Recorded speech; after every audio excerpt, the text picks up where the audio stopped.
2 ದಿವಸದಲ್ಲಿ ನಾನು ಮಾತು ಮುಗಿಸ್ತೀನಿ. ಎರಡೂ ಪಕ್ಷದಲ್ಲಿ ಸಮನ್ವಯ ಸಾಧನೆ ಆಗಬೇಕು. ನಮ್ಮಲ್ಲಿ ಯಾವುದೂ ಕೂಡ ಭಿನ್ನಾಭಿಪ್ರಾಯ ಬರಬಾರದು ಅಂತೇಳಿ ಈ ಒಂದು ಸಭೆಯನ್ನು ಏರ್ಪಾಡು ಮಾಡಿರ್ತಕ್ಕಂಥದ್ದು.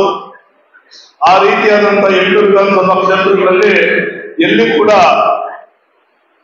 ಕೊರತೆ ಕಾಣ್ತಾ ಇಲ್ಲ. ಎಲ್ಲ ಒಂದ್ ಕಡೆ ಮಲ್ಲೇಶ್ ಬಾಬು ಅವರಿಗೆ ದೇವರ ಅನುಕಂಪ, ಅವ್ರ ತಂದೆ ತಾಯಿ ಮಾಡಿರ್ತಕ್ಕಂಥ ಆಶೀರ್ವಾದ ಇವತ್ತು ಅವರ ಜಯ ಆಗ್ತಕ್ಕಂಥದ್ದು ಕಾಣಿಸ್ತಾ ಇದೆ. ನಮ್ಮಲ್ಲಿರ್ತಕ್ಕಂಥ 8 ಕ್ಷೇತ್ರದ ಅಭ್ಯರ್ಥಿಗಳು ಓದಿರ್ತಕ್ಕಂಥ ಅಭ್ಯರ್ಥಿಗಳು ಜನತಾದಳದಲ್ಲೂ ಕೂಡ ಅವರು 3 ಜನ ಶಾಸಕರಿದ್ದಾರೆ. ಅವರಲ್ಲೂ ಕೂಡ ಒಮ್ಮತ ಬಹಳ ಚೆನ್ನಾಗಿದೆ. ಹಾಗಾಗಿ ನಮ್ಮ ಇಡೀ ಕೋಲಾರ ವಿಧಾನಸಭಾ ಕ್ಷೇತ್ರದಲ್ಲಿ ಯಾವುದೇ ಆದಂತಹ ಭಿನ್ನಾಭಿಪ್ರಾಯಗಳಿಲ್ಲ. ಯಾಕೆಂತ ಹೇಳಿದ್ರೆ, ನಾನು ಯಾಕೆ ಮಾತಾಡ್ತಾ ಇದ್ದೀನಿ ಅಂತ ಹೇಳಿದ್ರೆ, ಬಹಳಷ್ಟು ಕ್ಷೇತ್ರಗಳಲ್ಲಿ ರಾಜ್ಯದಲ್ಲಿ ಬಂಡಾಯದ ಬಾವುಟ ಹಾರಾಡ್ತಾ ಇದೆ. ಹಾಗಾಗಿ ನಮ್ಮ ಕೋಲಾರದಲ್ಲಿ ಯಾವುದೂ ಕೂಡ ಇಲ್ಲ, ಆ ರೀತಿ ಕಾಣಿಸ್ತಾ ಇಲ್ಲ. ಹಾಗಾಗಿ ಮೊದಲನೇ ಗೆಲುವು ನಾವೆಲ್ಲ ಕೂಡ ಒಂದಾಗಿ ಒಗ್ಗಟ್ಟಾಗಿ ಪ್ರೀತಿಯಿಂದ ನಗ್ನಾಗ್ತಾ ಈ ಸಭೆಯಲ್ಲಿ ಸೇರಿರ್ತಕ್ಕಂಥದ್ದೇ ನಮ್ದು ಮೊದಲನೇ ಗೆಲುವು. ಇದು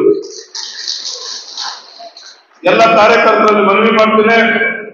ಏನು ನಾವು ಕಳೆದ ವಿಧಾನಸಭಾ ಚುನಾವಣೆಯಲ್ಲಿ ಸೋತಿದ್ದೀವಿ, ಆ ಪ್ರತೀಕಾರ ತೀರ್ಬೇಕಾದ್ರೆ ನಮ್ಮ ಲೋಕಸಭಾ ಕ್ಷೇತ್ರದಲ್ಲಿ JDS ಅಂತ ಹೆಸರು ಇದ್ರೂ ಕೂಡ ನಾವು ಎರಡೂ ಪಕ್ಷದವರು ಸೇರಿಸಿ ಮಲ್ಲೇಶ್ ಬಾಬು ಅವ್ರನ್ನ ಗೆಲ್ಸೋದ್ರ ಮುಖೇನ ಮೊನ್ನೆ ನಮ್ಮನ್ನೇನು ಸೋಲಿಸಿದ್ದಾರೆ ಕಾಂಗ್ರೆಸ್ನವರು, ಆ ಪ್ರತೀಕಾರವನ್ನ ನಾವು ತೀರ್ಸ್ಕೋಬೇಕು ಅಂತಕ್ಕಂಥ ಮಾತನ್ನ ನಮ್ಮ ಕಾರ್ಯಕರ್ತರಿಗೆ ನಾನು ಹೇಳ್ತಾ ಇದ್ದೀನಿ. ಮಲ್ಲೇಶ್ ಬಾಬು ಅವರು ಗೆದ್ರೆ ನಮ್ಮ ಮಾಲೂರು ಮಂಜಣ್ಣ ಗೆದ್ದಂಗೆ, ಸಂಪಂಗಣ್ಣ ಗೆದ್ದಂಗೆ, ವರ್ತೂರ್ ಪ್ರಕಾಶ್ ಗೆದ್ದಂಗೆ. ಇದು ನಾವೆಲ್ಲ ಕೂಡ ರಾತ್ರಿ ಹಗಲು ಇನ್ನು 25 ದಿವಸ ಲೋಕಸಭಾ ಚುನಾವಣೆ. ವರ್ತೂರ್ ಪ್ರಕಾಶ್ ಯಾರಿಗೂ ಫೋನ್ ಮಾಡಕ್ಕಾಗಲ್ಲ, ಮಲ್ಲೇಶ್ ಬಾಬು ಯಾರಿಗೂ ಫೋನ್ ಮಾಡಕ್ಕಾಗಲ್ಲ. ನಾನೇ ಮಲ್ಲೇಶ್ ಬಾಬು, ನಾನೇ ನರೇಂದ್ರ ಮೋದಿ, ನಾವೇ ಎಚ್.ಡಿ. ದೇವೇಗೌಡ, ನಾವೇ ನಿಖಿಲ್ ಅಂತ ಹೇಳಿ ನೀವೇ ಸ್ವಯಂ ಪ್ರೇರಣೆಯಿಂದ ಇವತ್ತು ಕೆಲಸ ಮಾಡ್ಬೇಕು. ಹಾಗಾಗಿ ಗೆಲ್ಲೋದಕ್ಕೆ ಬಹಳ ಬಹಳ ಬಹಳ ಬಹಳ ಅನುಕೂಲಗಳೈತೆ. ಉದಾಹರಣೆಗೆ ಕೋಲಾರ ವಿಧಾನಸಭಾ ಕ್ಷೇತ್ರದಲ್ಲಿ ನಾವಿವತ್ತು ಮಾಡಬೇಕಾಗಿರೋ ಕೆಲಸ ಇಷ್ಟೇ. ಭಾರತೀಯ ಜನತಾ ಪಕ್ಷಕ್ಕೆ ಪರಿಶಿಷ್ಟ ಸಮಾಜದ ಓಟುಗಳು ಕೊರತೆ ಇದೆ, JDS ಪಕ್ಷಕ್ಕೂ ಕೂಡ ಕೊರತೆ ಇದೆ. ನಾನು ಹಾಕ್ಬೋದು, ಶ್ರೀನಾಥ್ ಹಾಕ್ಬೋದು, ಒಕ್ಕಲೇರಿ ರಾಮಣ್ಣ ಹಾಕ್ಬೋದು, ನಮ್ಮ ಚಿಡಿ ಗೋವಿಂದರಾಜ್ ಹಾಕ್ಬೋದು, ಯಾರ್ಯಾರು ನಮ್ಮ JDS ಅವರೇ, ನಮ್ಮ BJP ಅವರೇ ಪರಿಶಿಷ್ಟ ಸಮಾಜದ ಮತಗಳನ್ನ ಸೆಳೀಲಿಕ್ಕೆ ನಾವೆಲ್ಲ ಕೂಡ ಪ್ರಯತ್ನ ಮಾಡಬೇಕು. ಮತ್ತೆ ಸಿಂಬಲ್ JDS ಸಿಂಬಲ್ ಆಗಿರೋದ್ರಿಂದ ಅಲ್ಪಸಂಖ್ಯಾತರಿಗೂ ಕೂಡ ಒಲೆಯಿರ್ತಕ್ಕಂಥ ಕೆಲಸ ನಾವು ಮಾಡಬೇಕು.